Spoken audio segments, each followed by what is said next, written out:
Selamat sore pemirsa TVRI Lampung dimanapun Anda berada. Kembali lagi bersama saya Nyoman Siti dalam acara Mimbar Agama Hindu. Ya, dalam dialog kita pada hari ini, yakni membahas tentang peluang dan tantangan generasi muda Hindu. Nah, pada tanggal 1 Juli kita telah memperingati Hari Anak-anak Indonesia. Dan salah satu hak seorang anak adalah memperoleh pendidikan. Pendidikan merupakan proses pembentukan kemampuan dasar dan bersifat fundamental, baik menyangkut daya pikir atau daya intelektual maupun daya emosional atau perasaan yang diarahkan kepada tabiat manusia dan kepada sesamanya. Pendidikan agama Hindu adalah suatu pendidikan melalui ajaran agama Hindu dengan tujuan untuk meningkatkan srada dan bakti kepada Ida Sang Hyang Widiwasa, meningkatkan kecerdasan, keterampilan, dan menjalankan ajaran agama, mempertinggi budi pekerti, memperkuat kepribadian, dan mempertebal semangat kebangsaan dan tanah air kita. Pemirsa TVRI Lampung yang terhormat, khususnya umat Hindu di seluruh pelosok Provinsi Lampung, selamat siang, selamat bertemu kembali dalam acara Mimbar Agama Hindu. Sebelumnya kita awali dengan panganjali. Om Swastiastu. Pemirsa, salah satu permasalahan serius yang dihadapi oleh bangsa Indonesia, khususnya dalam dunia pendidikan adalah rendahnya mutu pendidikan pada setiap jenjang dan satuan pendidikan, seperti kurangnya sarana dan prasarana, SDM yang masih kurang, baik kualitas maupun kuantitasnya. Kurikulum pendidikan yang sering sekali berganti, dan pengaruh negatif media sosial terhadap para siswa kita, kurangnya perhatian orang tua terhadap siswa, dan masih banyak sekali permasalahan-permasalahan. Permasalahan-permasalahan tersebut besar andilnya terhadap kualitas pendidikan di negara kita.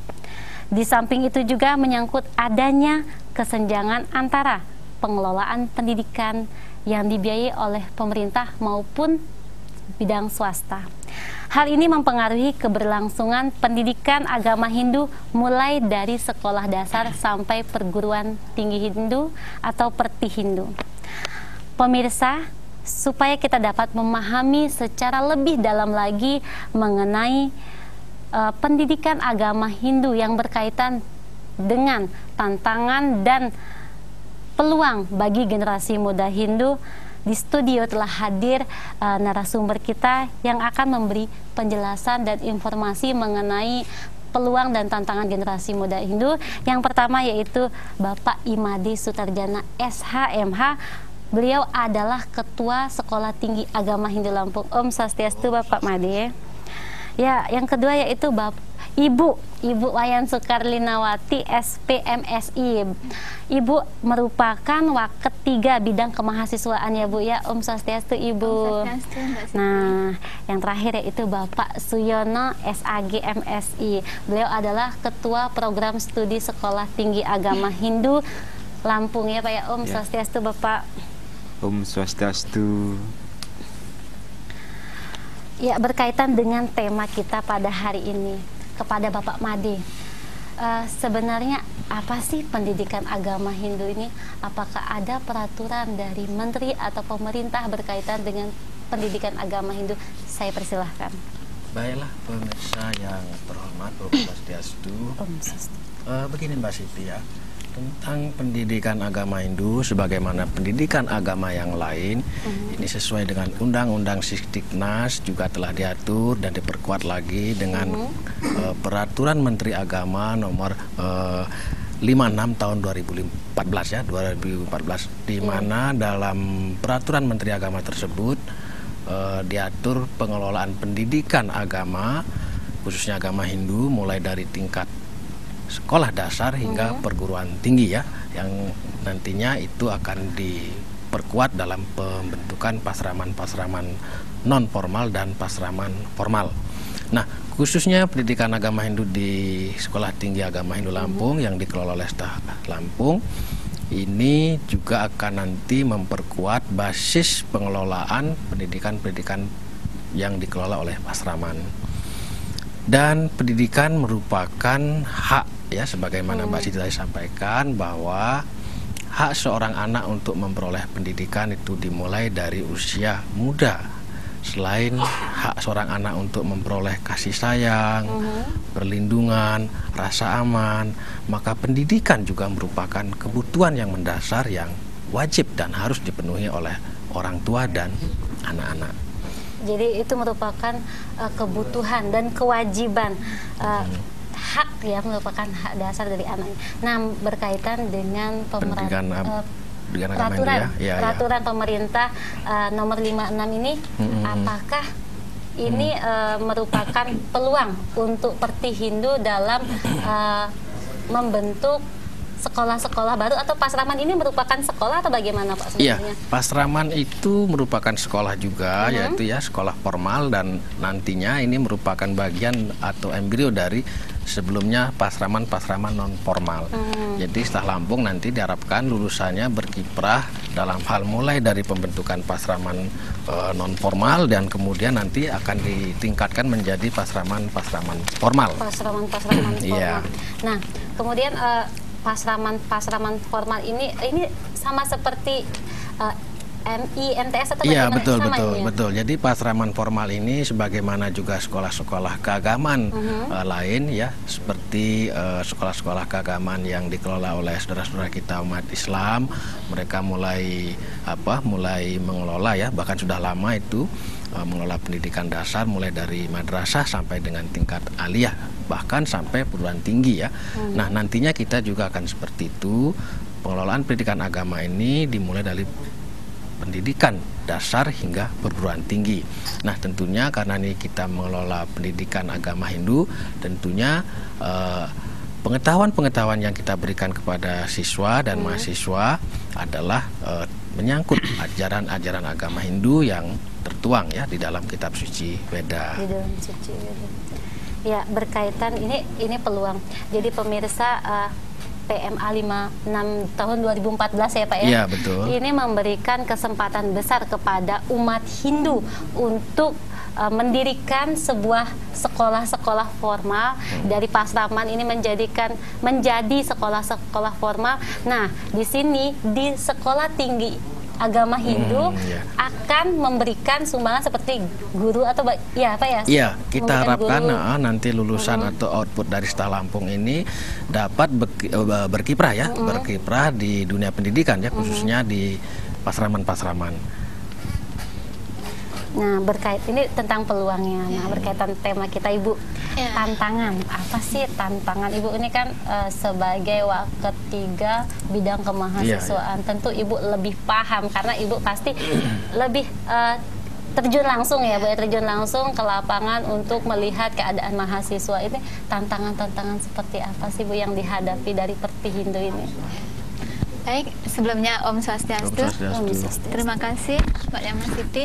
Jadi tantangan bagi kami sebagai sekolah tinggi agama Hindu itu sangat banyak sekali tantangannya, ya. Antara lain dengan adanya perguruan tinggi yang bernuansa secara umum, yang bukan mengelola tentang pendidikan, khususnya pendidikan, itu merupakan tantangan bagi kita, gitu.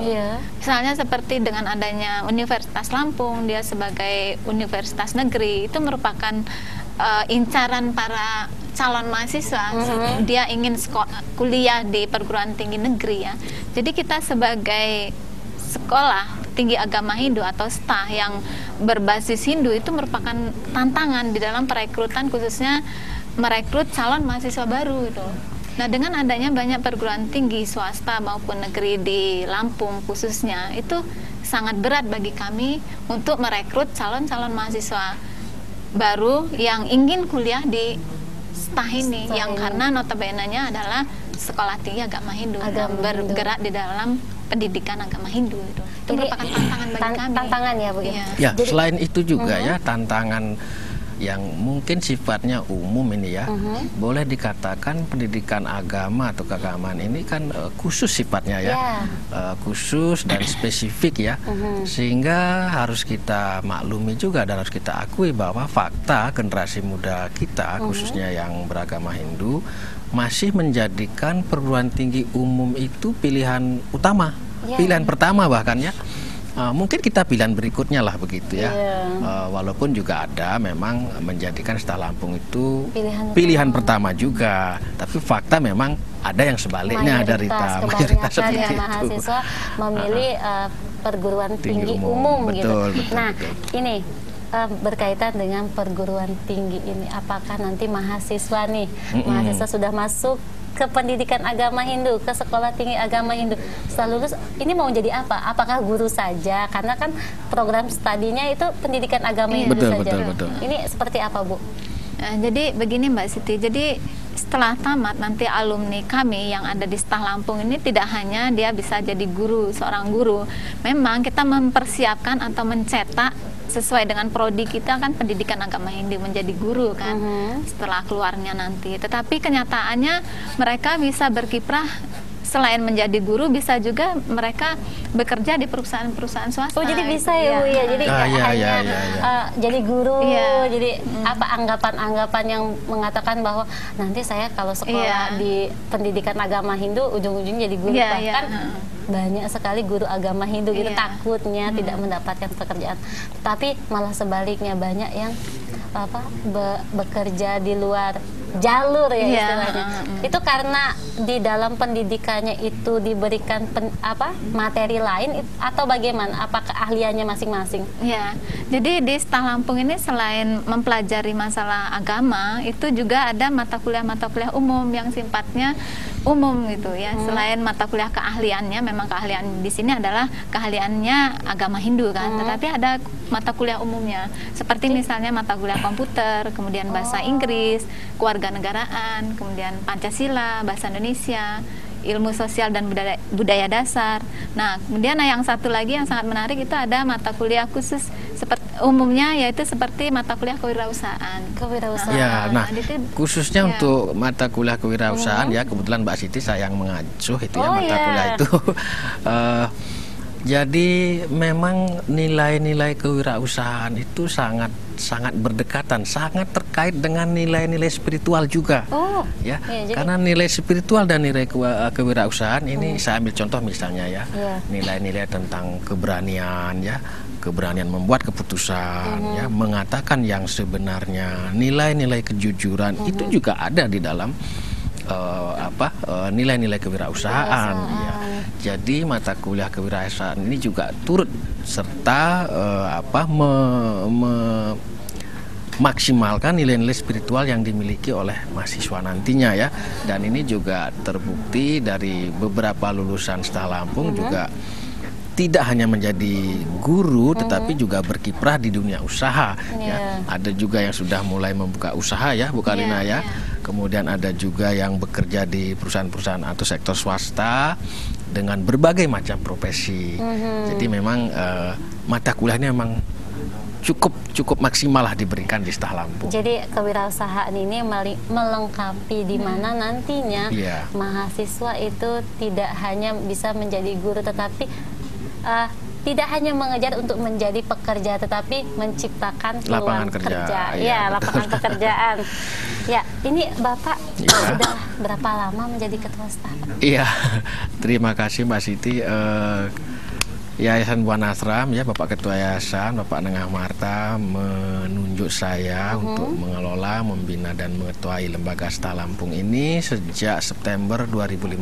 September 2015. Itu visi misi Stahna, visi misi apa sih visi misi Sekolah Tinggi Agama Hindu ini? Ya, tentunya sebagai lembaga pendidikan tinggi ya, sebagai sebuah organisasi juga ya, sebagai sebuah badan hukum tentu harus memiliki visi ya.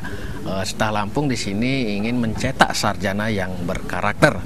Nah, tentu kaitan dengan itu Sekolah Lampung juga melakukan penelitian, melakukan pengabdian masyarakat yang bersinergi ya antara dosen, mahasiswa dan masyarakat dalam konteks membangun karakter umat yang berbasis nilai-nilai spiritual.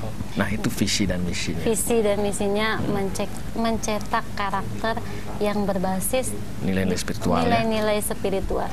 Nah, sekarang saya ingin tahu tentang sejarah berdirinya Sekolah Tinggi Agama Hindu Lampung. Bisa Bapak ceritakan bagaimana sejarahnya ini, Pak?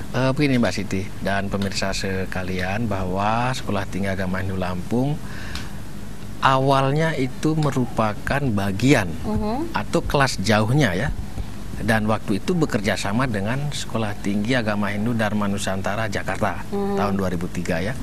Kemudian di tahun 2007 Sekolah Lampung dipercaya untuk mandiri, untuk mengelola sendiri pendidikan Sekolah Lampung ini dengan dikeluarkannya izin operasional oleh Direktorat Jenderal Bimas Hindu tahun 2007 ya, dan hingga sekarang masih tetap eksis Sekolah Lampung ini dengan animo jumlah mahasiswa yang semakin meningkat dari tahun ke tahun, dan yang juga membanggakan adalah dengan telah diberikannya status terakreditasi B ya sejak tahun sejak tahun 2011 bahkan. Jadi berapa usia Sekolah Tinggi Agama Hindu Lampung? Ya, kalau dihitung dari izin operasionalnya itu sudah 9 tahun ya. 9 tahun jalan. Mudah-mudahan nanti bisa berulang tahun hingga ke 100 tahun bahkan lebih. Iya, Wiguna Mastu. Jadi inilah sejarah berdirinya dari Sekolah Tinggi Agama Hindu Lampung. Nah, sekarang setelah sudah berdiri, bagaimana nih pandangan masyarakat tentang Sekolah Tinggi Agama Hindu Lampung ini? Ibu Wayan bisa menjelaskan? Ya, gini Mbak Siti ya. Jadi pandangan masyarakat khususnya umat Hindu yang ada di Provinsi Lampung ya, dengan adanya Sekolah Tinggi Agama Hindu Lampung itu masyarakat menyambut dengan sangat antusias sekali. Sangat antusias ya. Karena kan Sekolah Lampung di sini merupakan perguruan tinggi satu-satunya se-Sumatera. Gitu. Jadi dengan jumlah masyarakat Hindu yang ada di Provinsi Lampung sangat besar ya. Dengan adanya perguruan tinggi itu mereka sangat senang gitu. Jadi mereka bisa menyekolahkan anaknya ke perguruan tinggi Sekolah Lampung ya. Nggak usah jauh-jauh ke Bali gitu. Karena kan selain di Lampung ada juga di Bali atau di Denpasar ya. Kemudian ada lagi ya, ada juga di Jakarta Sekolah Dharma Nusantara, kemudian ada juga di Malang ya, kemudian Sulawesi ada juga, kemudian Kalimantan ya. Khususnya umat Hindu yang di Lampung, dia tidak usah jauh-jauh lagi menyekolahkan anaknya ya. ke luar Lampung atau ke Jakarta, karena di Sekolah Lampung sudah ada. Sudah ada ya. Gitu ya. Nah, sekarang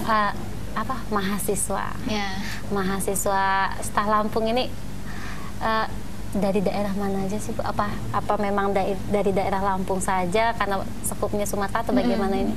Enggak Mbak Siti, gini. Jadi mahasiswa Sekolah Lampung yang kuliah di Sekolah Lampung ini tidak hanya berasal dari Provinsi Lampung aja, banyak sekali dari luar Provinsi Lampung, misalnya seperti dari Toraja, Sulawesi itu ada ya, kemudian dari Medan ada juga alumni kita ya, kemudian dari Makassar, kemudian Palembang ya, Sumatera Selatan itu. Jadi kita juga tidak hanya membatasi dari kalangan mana itu dia berasal, dari etnis mana itu dia berasal, tidak membatasi. Sekolah Lampung terbuka untuk umum gitu ya. Nah, jadi seperti itu Mbak Siti. Ya. Jadi karena bersifat umum, bersifat universal, maka Sekolah Lampung juga menerima calon-calon mahasiswa dari berbagai macam etnis, tadi disebut oleh Bu Karlina, kemudian asal, kemudian juga pemahaman keagamaannya atau praktek spiritual seperti apapun ya kita terima di Sekolah Lampung. Oh, jadi di Sekolah Lampung ini kan biasanya kalau udah nuansa Hindu ke Bali gitu lah, Bali gitu. Ini Sekolah Lampung bisa menerima. Kalau di Toraja itu kan beda ya sukunya ya, bukan Bali ya kan. Betul. Ya, jadi bisa menerima segala adat dan budayanya ya. Betul.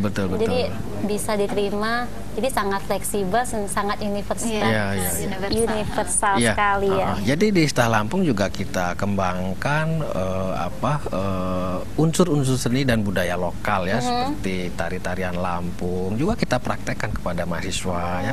Kemudian gamelan Lampung ya Bu Karina, itu juga kita kembangkan, dan mahasiswa sangat-sangat antusias sekali ya bahwa ada hal baru sesungguhnya di Lampung ini yang perlu dikembangkan terus. Jadi berbagai aspek ada seni. Nah, sekarang pada Pak Suyono, ada berapa sih mahasiswa Sekolah Lampung? Baik Mbak Siti, ibunya Om Swastiastu. Untuk sampai saat ini mahasiswa Setah Lampung itu ada 150 mahasiswa Mbak Siti. Itu yang terbagi dari mahasiswa reguler dan mahasiswa non reguler. Non reguler ini maksudnya? Non reguler ini maksudnya adalah mahasiswa konversi. Itu yang mereka berasal dari mahasiswa yang mendaftar kuliah di SETA itu lulusan dari D1, D2, jadi melanjutkan D3, baik itu disiplin ilmu agama maupun disiplin non ilmu agama. Ya, untuk menempuh jenjang pendidikan di program studi pendidikan agama Hindu. Gitu. Jadi ini Setah Lampung ini jenjangnya D1, D2 atau S1 apa S2? Jenjangnya seperti apa Pak? Untuk prodi pendidikan agama Hindu itu Mbak Siti, itu jenjangnya adalah seterata 1. Sudah S1 ya? S1. Jadi sistem pendidikan konversi ini kan dia melanjutkan ini mulai dari nol atau dia hanya apa yang tidak didapat di sekolah sebelumnya atau bagaimana itu Bu? Ya gini, jadi sistem perkuliahan yang konversi yang notabene-nya dari lulusan umum misalnya D1, D2, D3 dan jadi dia melanjutkan ke jenjang S1 dengan program studi pendidikan agama Hindu. Jadi mata kuliah umum kemudian dikonversikan ke yang jenjang S1 itu. Kemudian kalau misalnya mata kuliah umum dia sudah dapat di D2 atau D3 itu dia tidak ngambil lagi. Dia hanya mengambil mata kuliah yang belum dia ambil gitu. Jadi dikonversi gitu. Nah, sistem perkuliahannya pun sangat fleksibel, disesuaikan dengan keadaan mahasiswanya gitu Mbak Siti. Karena kan biasanya mahasiswa yang konversi ini kan banyakan mereka yang sudah bekerja gitu. Oh gitu. Jadi biasanya perkuliahannya dilaksanakan setiap hari Sabtu dan Minggu gitu. Dimulai dari jam 9 sampai dengan selesai gitu. Sampai dengan selesai. Lain dengan sistem perkuliahan yang kelas reguler. Gitu. Beda. Yang kelas reguler itu beda. Jadi dibedakan kelasnya. Dibedakan kelasnya. Gitu. Jadi kelas reguler itu sistem perkuliahannya dilaksanakan dari hari Senin sampai hari Jumat. Kecuali kalau ada mata kuliah tambahan misalnya dosennya dari luar Lampung gitu kan, ada dosen yang dari luar Lampung gitu ya. Jadi bisa ditambahkan di hari Sabtunya itu. Nah, sistem perkuliahannya juga dimulai dari jam 8 sampai dengan selesai gitu. Jadi beda kelas reguler dengan konversi gitu. Beda kelas. Tapi ini kalau masa pendidikannya itu sama atau bagaimana? Sama, 4 tahun juga. Sama saja ya. Dan kita di Setah Lampung ini karena masih satu jurusan jadi paket. Ya. Sistem paket bukan sistem SKS. Kalau di universitas lain, di perguruan tinggi lain, misalnya seperti Unila, UBL, Dharma Jaya, itu kan dia sistem SKS. Karena bisa ditempuh dengan berbagai macam jurusan ya, yang berasal dari berbagai macam jurusan mahasiswanya. Kalau di Setah Lampung kan kita hanya membuka baru bisa membuka satu jurusan. Jurusan. Nah, sekarang kita bertanya pada Bapak Ketuanya, apakah ada keinginan untuk menambah jurusan ini Pak untuk Setah Lampung Pak? Iya, tentu saja ya supaya Setah Lampung di masa-masa yang akan datang semakin maju, semakin berkembang ya. Besar sekali keinginan kami untuk menambah program studi baru ya. Karena kalau hanya satu program studi tentu keterbatasan banyak hal akan kami alami ya. Dan untuk mengikuti perkembangan zaman, pembukaan prodi baru ini akan menjadi kebutuhan. Sekarang dan beberapa waktu yang akan datang ini akan dikaji ya, kami akan mengkaji pembukaan program studi baru. Beberapa alternatif yang sekarang menjadi diskusi internal kami ini yaitu pembukaan program studi pendidikan anak usia dini ya, PGSD, kemudian prodi Arta Sastra ya, ekonomi Hindu ya. Ekonomi Hindu, kemudian prodi seni dan budaya. Ya, tentunya pembukaan program studi baru ini kami akan memerlukan bantuan banyak pihak ya dari para stakeholder untuk sama-sama kita merumuskan, sama-sama kita memutuskan prodi apa yang tepat dan layak dibuka di Provinsi Lampung ini. Karena kaitannya nanti input dan output dari lulusan staf Lampung. Nah, oleh karena itu kami mengundang ya, nanti akan kami adakan workshop, kami akan mengundang para stakeholder untuk kita bersama-sama menyeminarkan, membuat sebuah workshop untuk untuk memutuskan, untuk mewujudkan prodi-prodi baru nanti yang akan segera kita usulkan ke Dirjen. Ya, sebelum ini kan rencananya nih, apakah sebelumnya itu sudah pernah mengajukan proposal untuk mengenai prodi baru? Iya, kira-kira 2 tahun yang lalu kami staf Lampung pernah mengajukan prodi pendidikan seni dan budaya ya. Tapi karena memang harus kita akui staf Lampung pada waktu itu belum memiliki sumber daya ya, SDM khususnya yang terkait dengan pendidikan seni budaya. Maka pada saat itu pada waktu dilakukan visitasi oleh direktorat, itu dinyatakan belum memenuhi syarat, dan diharapkan nanti akan diajukan lagi diajukan lagi permohonan baru dengan melengkapi kekurangan-kekurangan yang dipersyaratkan oleh mereka. Jadi untuk membuka prodi baru, Sekolah Tinggi Agama Hindu Lampung membutuhkan bantuan dari banyak pihak ya Bu ya, dari banyak kalangan agar terwujud prodi baru di Sekolah Tinggi Agama Hindu Lampung. Ya, ini kaitannya juga dengan dengan perkembangan staf Lampung ke depan bahwa saya juga perlu menegaskan dalam kesempatan ini, staf Lampung adalah milik umat. Milik umat Hindu seluruh Lampung. Jadi bukan milik perseorangan, kelompok gitu ya. Bukan milik perseorangan, kelompok, golongan dan lain-lain. Ini murni milik kita, milik umat. Jadi mari kita bersama-sama mengembangkan staf ini semakin maju dan generasi mudanya juga semakin maju. Dan dalam kesempatan yang baik ini juga saya mengundang generasi muda Hindu adik-adik, mari kita bergabung ke staf Lampung untuk meningkatkan pendidikan tingginya khususnya bidang studi program studi pendidikan agama Hindu. Jadi Ketua Sekolah Tinggi Agama Hindu Lampung mengajak generasi muda Hindu untuk dapat mengenyam pendidikan yang lebih tinggi. Nah, berkaitan dengan untuk dapat kuliah di perguruan tinggi ini kan biasanya pasti masalah ekonomi nih Bu. Jadi berapa sih Bu biaya? Apakah tinggi atau sangat murah sekali, itu bagaimana ini? Gini Mbak Siti ya. Setelah kami pernah mengadakan survei ke berbagai perguruan tinggi yang khususnya yang ada di Provinsi Lampung, staf itu paling murah biaya perkuliahan. Jadi paling murah ya Bu. Misalnya daftar ulang pertama di semester pertama itu hanya kurang lebih 3.850.000, sudah termasuk SPP, kemudian sudah termasuk biaya pendaftaran, jas alma mater, kemudian perpustakaan, kemudian ada sumbangan PPL KKN. Nah itu. Jadi kurang lebih 3.850.000 di semester pertama. Nah, untuk semester selanjutnya, semester 2 sampai dengan tamat dia di luar biaya wisuda itu 1.500.000. 1.500.000 itu biasanya nih kalau di kampus lain tuh PPL KKN bayar lain loh gitu kan. Kalau di sini sudah berikut dengan PPL KKN, jadi PPL KKN tidak lagi menambah biaya. Berkaitan dengan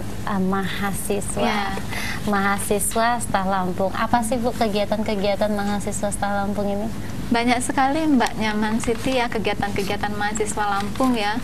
Nah, kita kan punya BEM ya, Badan Eksekutif Mahasiswa Staf Lampung. Jadi kegiatannya sesuai dengan Tridharma Perguruan Tinggi. Selain mereka mendapatkan pendidikan di bangku kuliah, mereka juga bisa mengabdikan diri ke lapangan masyarakat ya, mengimplementasikan ilmu-ilmu yang telah dia dapatkan di bangku kuliah, pengabdian ke masyarakat.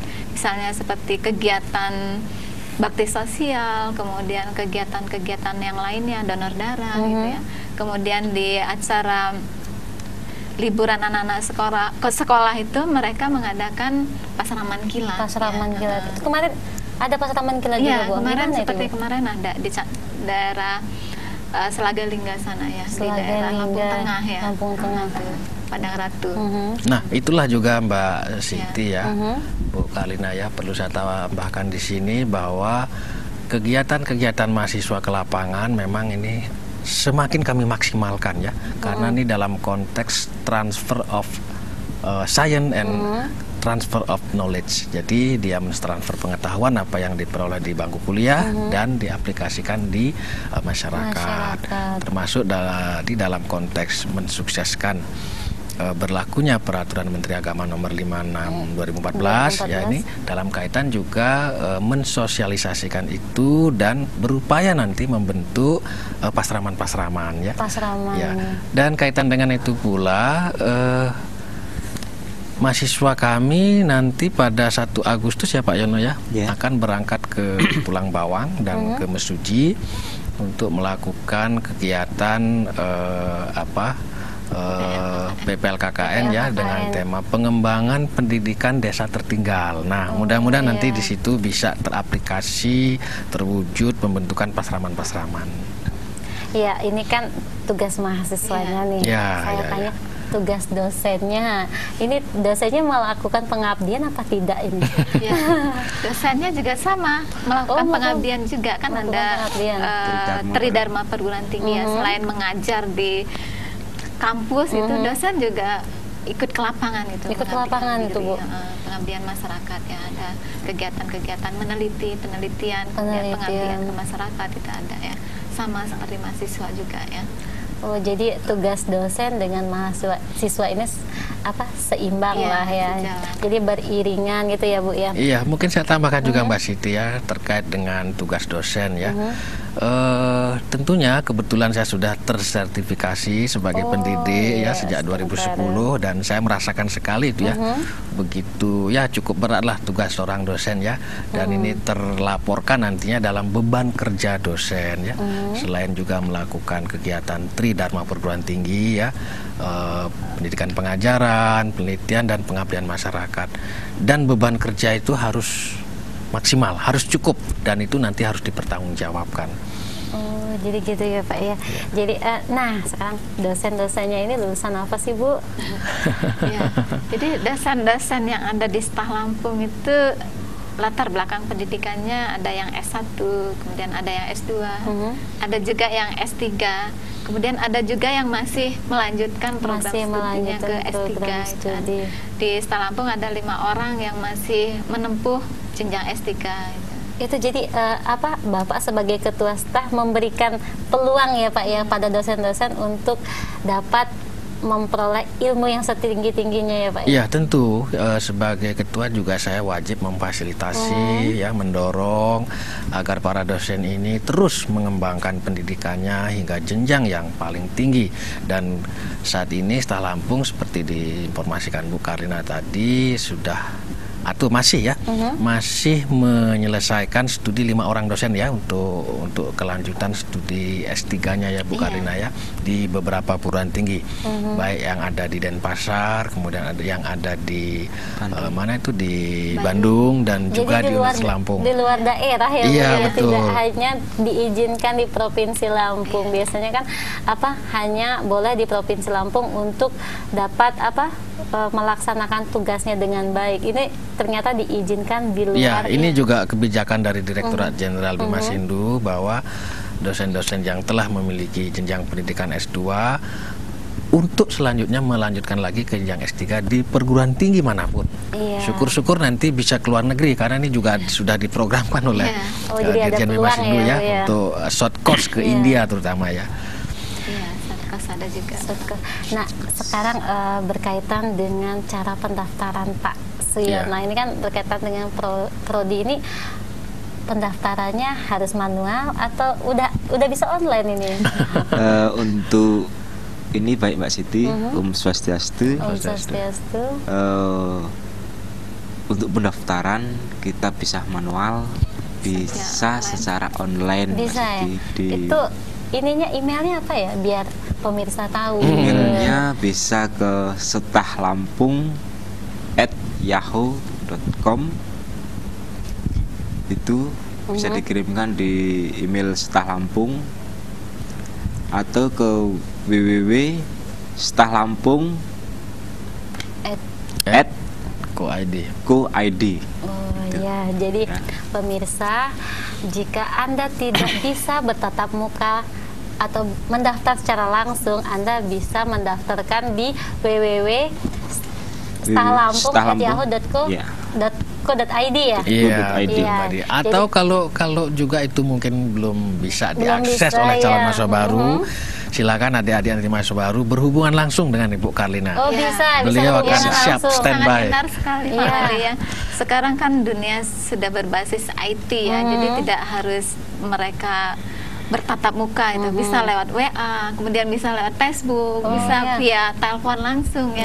Via telepon langsung. Kan sekarang lagi marak-maraknya WA ya. Mereka bisa daftar via WA juga bisa Facebook bisa ya. Nah itu jadi tidak menutup kemungkinan, tidak dipersulit gitu loh calon mahasiswa itu untuk mendaftarkan diri ke Sekolah Tinggi Agama Hindu. Jadi dengan banyak jalan dengan banyak jalan bisa mendaftarkan diri di Sekolah Tinggi Agama Hindu Lampung. Nah Pak Yono, Pak Suyono, ini berkaitan dengan perguruan tinggi, apakah sudah terakreditasi? Untuk program studi kita, Mbak Siti, itu sudah terakreditasi B itu sejak tahun 2012 berdasarkan SK Ban PT nomor 049 tahun 2012. Tahun 2012. Ya, tahun 2012. Jadi pemirsa, Sekolah Tinggi Agama Hindu Lampung bukanlah sekolah yang abal-abal ya. Jadi takutnya kan kebanyakan perguruan tinggi itu yang abal-abal, tidak bisa dipertanggungjawabkan, sehingga mahasiswanya tidak bisa diwisuda. Itu banyak sekali sekolah tinggi yang tidak diakui oleh pemerintah ya Bu ya. Iya, saya tambahkan juga Mbak Siti ya, bahwa status mahasiswa ya aktif ya, mahasiswa aktif yang ada di Stahlampung itu sudah kami laporkan ke Pangkalan Data Pendidikan Tinggi ya, perguruan tinggi ya, PD Dikti.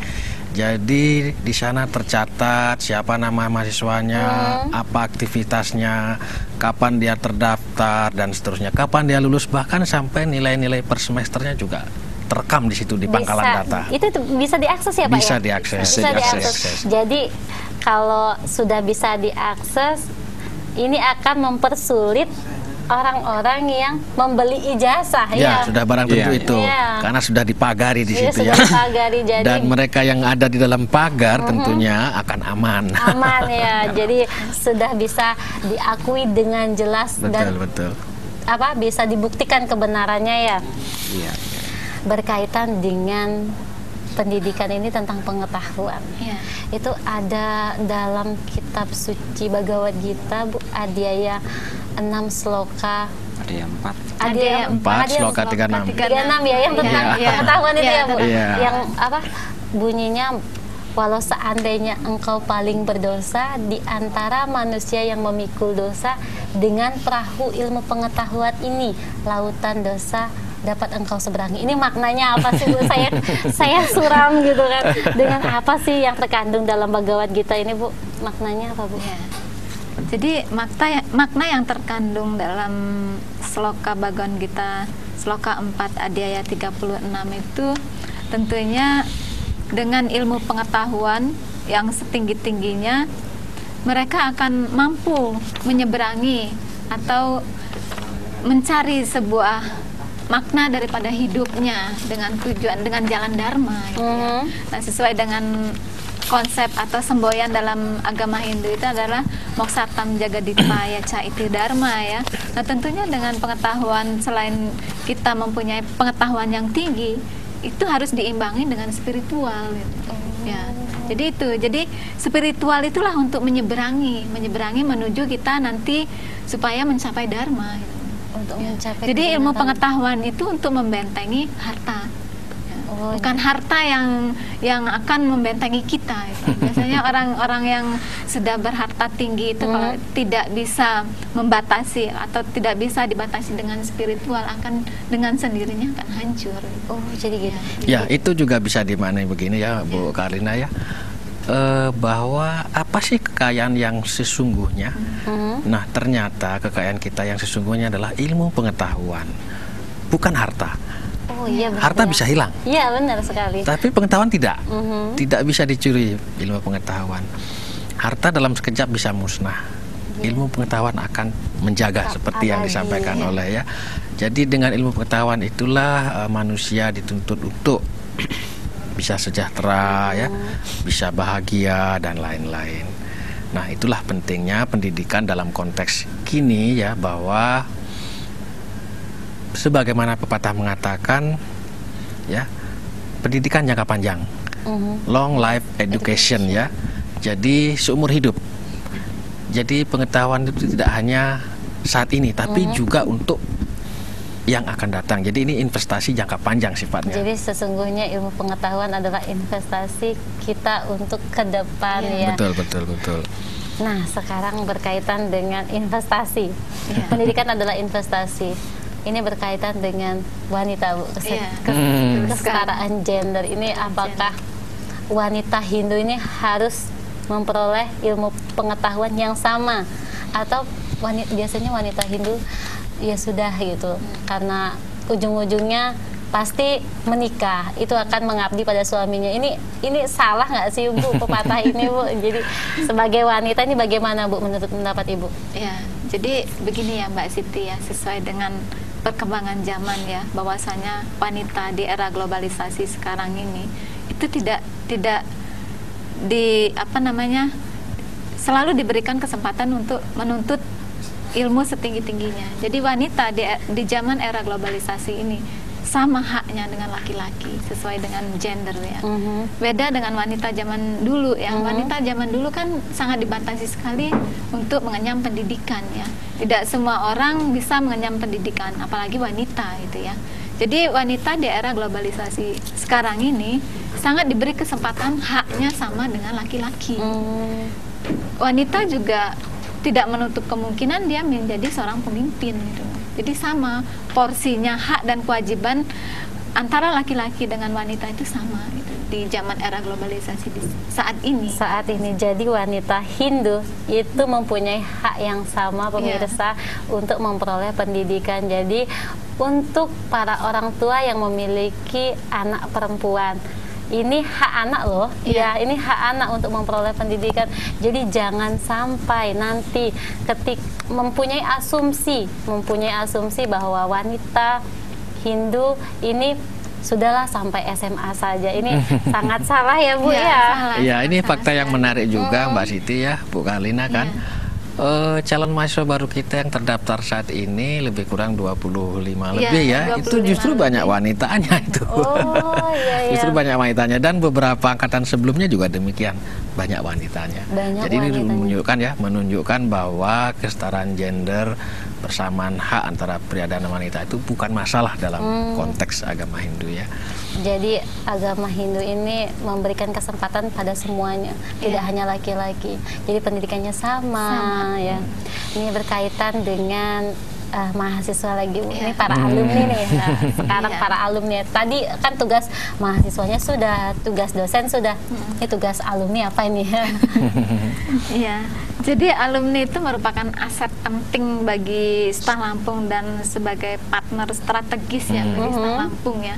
Alumni itu di lapangan kami sangat mengharapkan sekali kerjasamanya, kerjasama yang baik ya.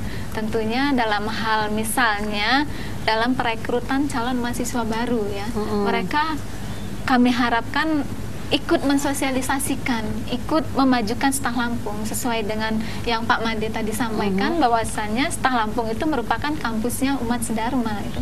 Jadi secara umum semua itu, semua ikut memajukan, termasuk alumni, masyarakat, tokoh masyarakat gitu juga ya.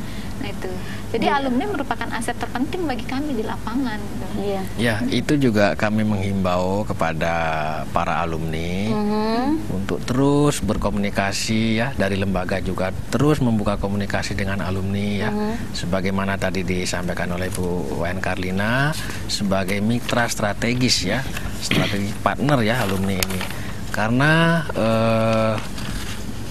Staf akan maju apabila alumninya juga maju. Nah, itulah maka kita harus ya alumni dan staf harus saling bekerja sama, harus bersinergi. Nah, itu menyangkut alumni dan juga kerjasama dan mitra strategis ini kepada semua pihak stakeholder ya, pihak-pihak yang terkait baik langsung maupun tidak langsung dengan pendidikan. Jadi itulah tugas-tugas dari alumni. Ini alumninya nih sudah kerja di mana saja nih? Apakah Ibu telah mensurvei di mana aja sih alumni saya ini bekerja gitu? Apa sudah menjadi guru atau bagaimana? Apa udah PNS? Itu banyak nggak Bu yang sudah jadi PNS ini alumninya? Iya, sesuai dengan ininya. Setiap tahun biasanya kita adakan survei ya. Kita kan sekarang komunikasi nggak susah ya via telepon. Grup BB itu. Jadi kami sering mengadakan komunikasi dengan alumni. Jadi banyak sekali alumni kita yang bekerja selain jadi PNS juga banyak bekerja di perusahaan-perusahaan swasta gitu. Seperti di perbankan. Oh, ada yang di bank ya Bu ya? Di rumah sakit. Itu banyak sekali di rumah sakit juga itu banyak ya.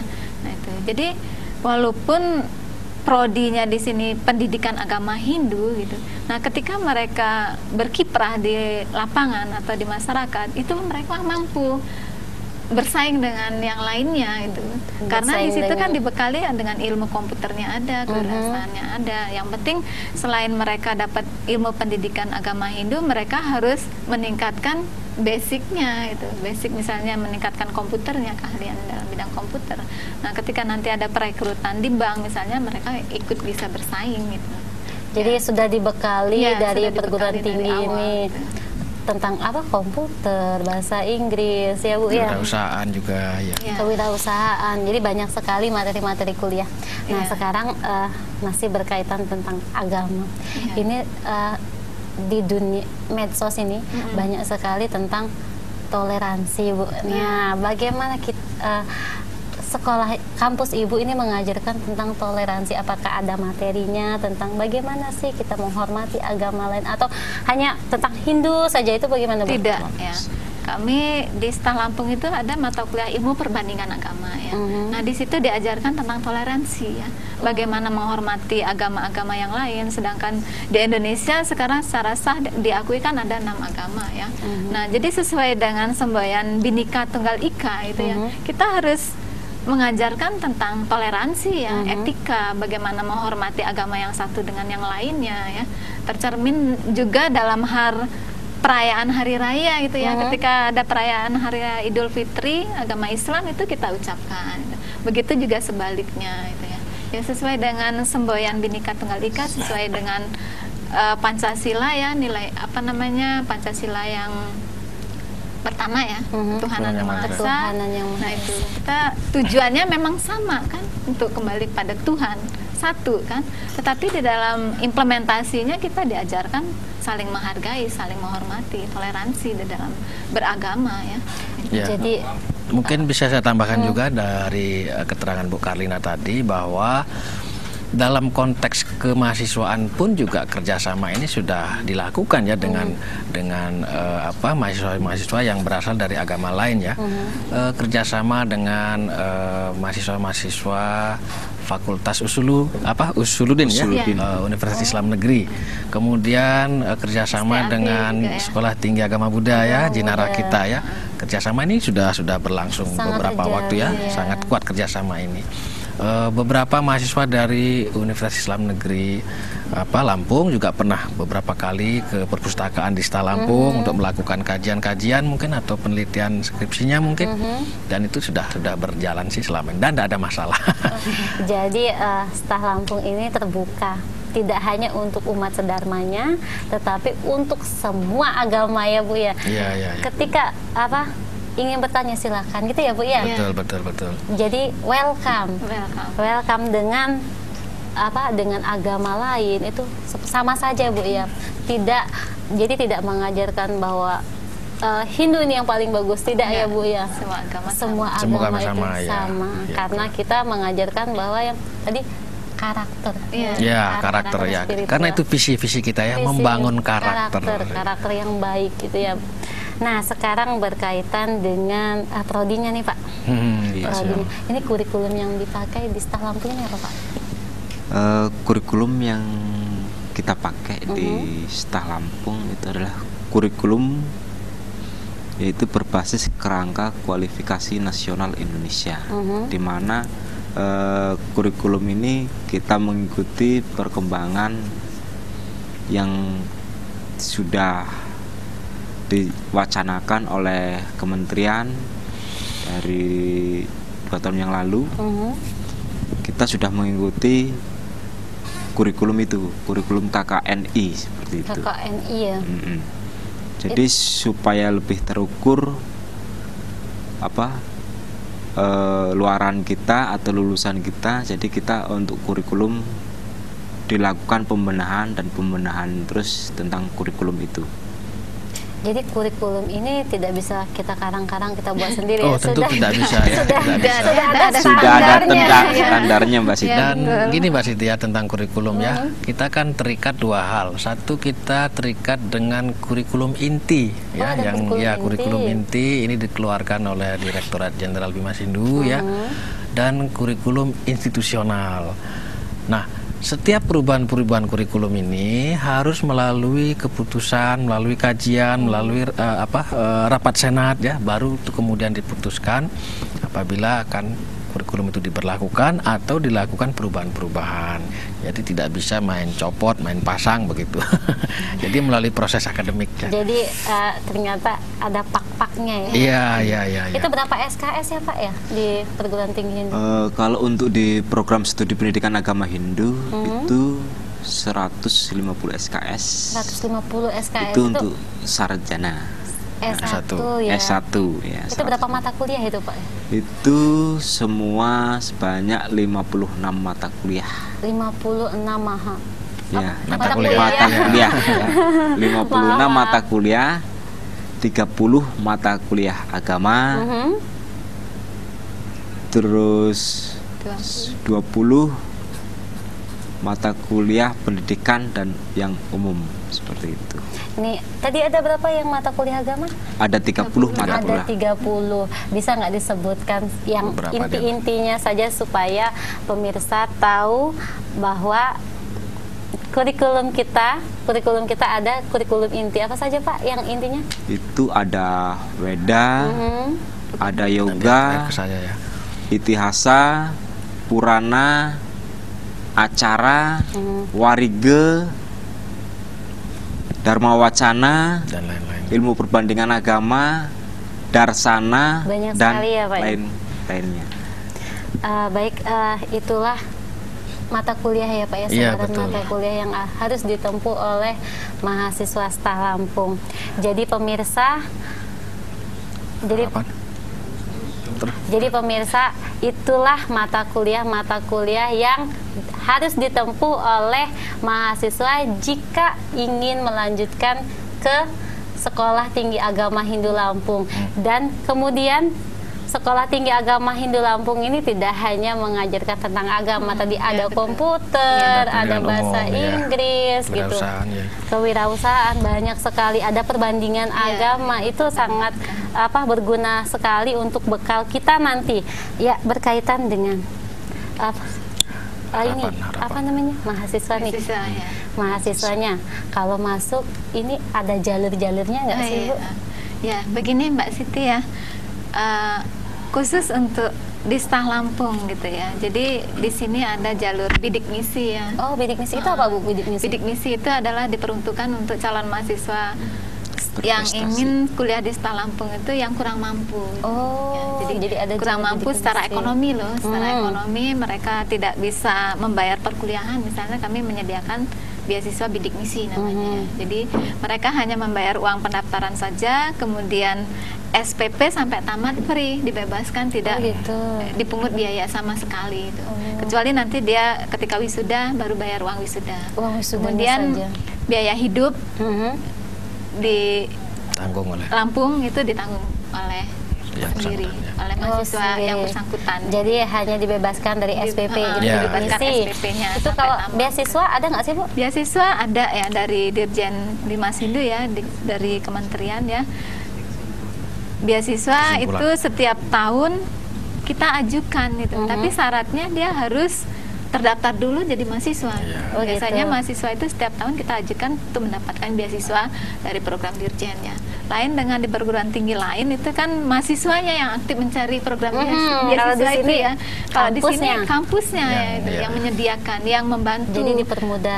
Dipermudah itu. Kalau yang bidik misi itu dia syaratnya harus melampirkan surat keterangan tidak mampu atau kurang mampu dari kelurahan. Oh gitu, itu syaratnya Bu ya. Syaratnya. Itu Jadi pemirsa, jika Anda ingin mendaftarkan diri melalui jalur bidik misi, Anda bisa melampirkan surat keterangan tidak mampu dari lurah ya, dari lurah ya. Kemudian itulah perbincangan kita hari ini berkaitan dengan pendidikan agama Hindu yang berkaitan yang mengkhususkan pada peluang dan tantangan bagi generasi muda Hindu. Semoga bermanfaat bagi kita semua. Apabila ada ungkapan kata yang salah, saya Nyoman Siti bersama kru yang bertugas mohon maaf. Kita akhiri dengan Paramasanti. Om Santi, Santi, Santi, Santi.